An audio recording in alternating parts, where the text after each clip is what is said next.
Jadi jemaah yang Allah Subhanahu wa taala kita akan lanjutkan kembali pertemuan kita istiqomah kita di setiap malam Senin.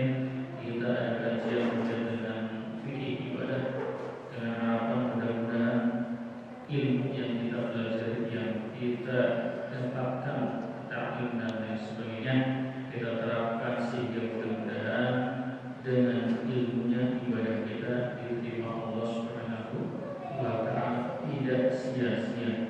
Karena kalau ibadah tanpa dengan ilmunya berguna-guna, kalau ibadah yang tanpa ilmu maka pasti ditolak, tidak akan diterima. Alhamdulillah, dan jangan sampai ibadah kita menjadi sia-sia.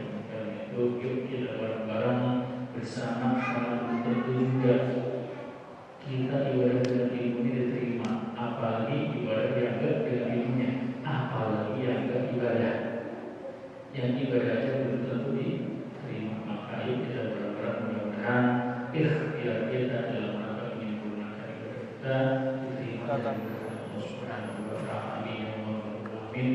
Usahaillah kita awal dengan bacaan basmalah dan niatnya kita. Bismillahirrahmanirrahim. Nawaitu an a'takifa fi al-masjid sunnatan lillahi ta'ala. Usahaillah sekarang sudah masuk memandu kajian fikih pada sampingan sebenarnya.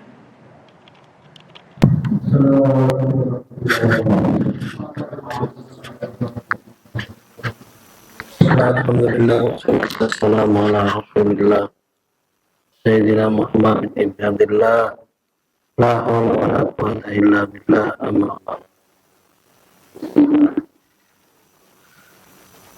Para jamaah Masjid Al-Fatah yang selalu dirahmati oleh Allah Subhanahu wa taala, alhamdulillah pada malam hari ini kita masih bisa melaksanakan taklim kita, yaitu taklim kajian fikih, yang mana fikih ini untuk menopang ibadah kita agar ibadah kita menjadi baik dan terbaik. Salat salam yang subhanallah senantiasa dimaksudkan kepada junjungan alam baginda Rasulullah SAW yang telah menunjukkan kita dari alam kegelapan menuju alam yang terang benderang. Ini nanti rumah itu dan nur. Hadirin yang kami hormati, khusus guru kita hormati dan Sadurkon, mudah-mudahan selalu dirahmati Allah Subhanahu wa taala. Begitu marilah kita masuk kitab, bacakan Fatihah, mudah-mudahan kajian kita menjadi keberkahan.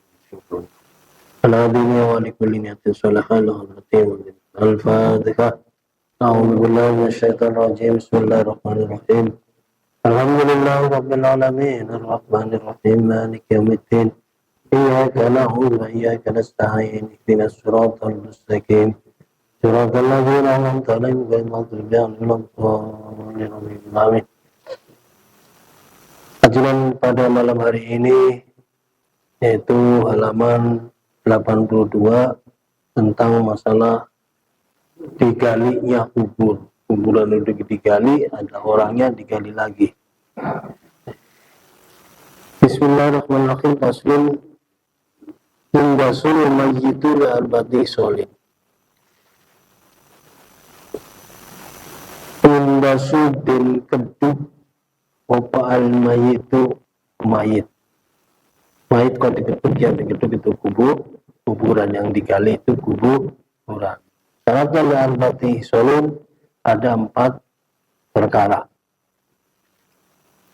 Kuburan digali yaitu karena apa? Itu ada 4 perkara. Pertama, lil ghusli, untuk dimandikan. Kita ngubur mayit buru-buru, lupa nggak dimandiin, maka kita harus menggali lagi untuk dimandiin. Lil ghusli.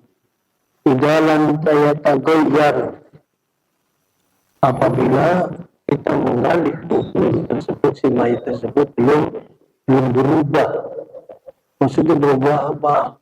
Berubah bau, jadi apa? Nggak bisa dimandiin, kulitnya udah lunak, udah ayam udah direbus.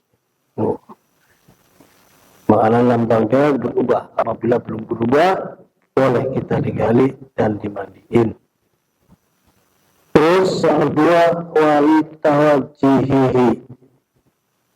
Kita hubung orang atau mayit buru-buru lagi karena ada apa tahu mayitnya asal dikubur aja kayak kubur kucing, tidak dihadapkan ke kiblat, maka itu boleh harus diambil atau digali lagi si mayat tersebut dihadapkan ke kiblat, ilal kiblati.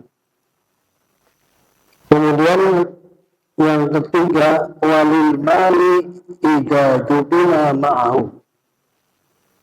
Yang ketiga adalah karena harta. Mayit mati bawa harta. Kalau orang-orang kita mungkin nggak mungkin. Pada waktu di perjalanan hidup di dunianya itu si mayit giginya ompong, diganti gigi emas. Maka ahli waris ingat, oh bapak gua giginya emas belum diambil, maka itu kita boleh digali lagi kuburan tersebut untuk mengambil apa? Mengambil giginya doang karena giginya emas. Jika berkenaan apabila ia terkubur bersamaan si mayit tersebut.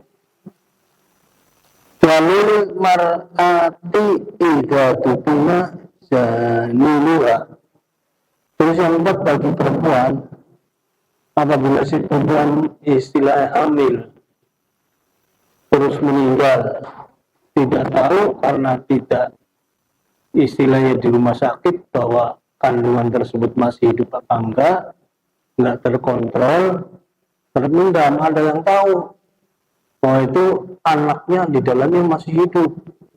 Waktu istilahnya kita ngusung ke bawah kuburan atau bagaimana, masih hidup, ada yang ingat, maka kuburan tersebut boleh digali untuk apa? Untuk mengambil janinnya yang masih hidup di dalam kandungan emaknya tersebut yang meninggal.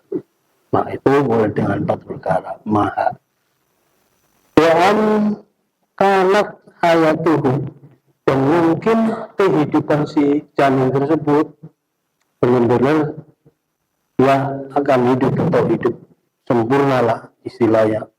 Sudah besar anak tersebut istilahnya itu sudah terkubur tapi tetap masih hidup. Mungkin kehidupannya si janin tersebut bisa diambil, diakhiri, masukin ke dalam dunia ini. Artinya tidak terkubur sama ibunya.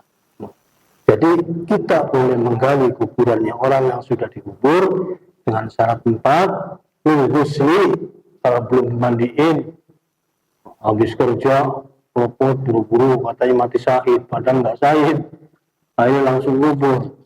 Makanya itu harus digali boleh.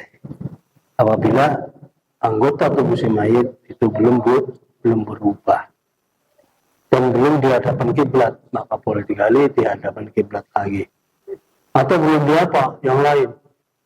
Tali pocongnya belum dilepas, maka boleh kita melepas tali pocong karena bapaknya selalu ke rumah baik. Nah, tali pocong gua diambil. Nah, itu boleh ya. Jadi 4 perkara kita boleh menggali kubur apabila segala yang kita rencanakan baik ternyata ada yang perlu diperbaiki, yaitu nilgusli, taujul kiblat, bawa harta, cincinnya emas, bawa lupa nggak diakalin, maka itu harus digali. Ya, Pak Haji barangkali lupa keluarganya. Nah, itulah gambaran atau ulasan yang kita kaji pada malam ini tentang menggali kubur yang sudah ada mayitnya. Barangkali ada istilahnya penerangannya kurang dari Ustaz tadi, apa langsung pertanyaan?